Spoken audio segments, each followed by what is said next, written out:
Okay, so this is the 3-stitch needle bind off. Leave a long tail about 4 times the width of your work.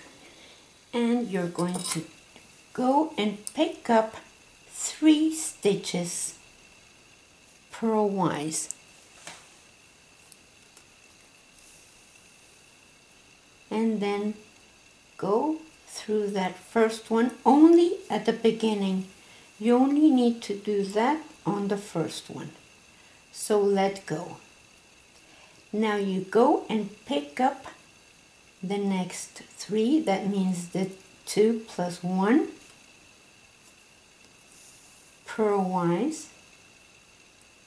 and let go of the first. Pick up the next 3 purlwise,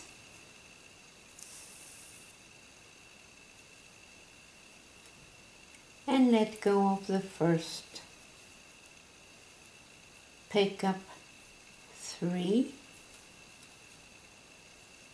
purlwise,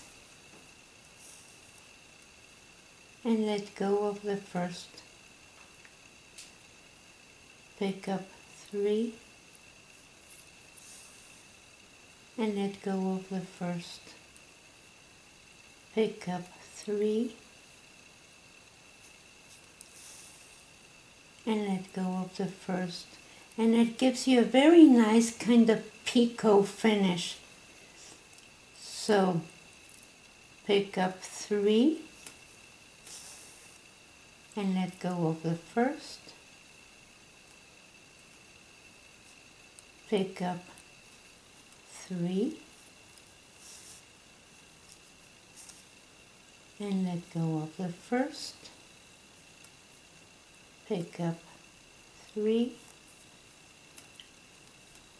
purlwise and let go of the first. And this is the way it looks. Look how pretty that is.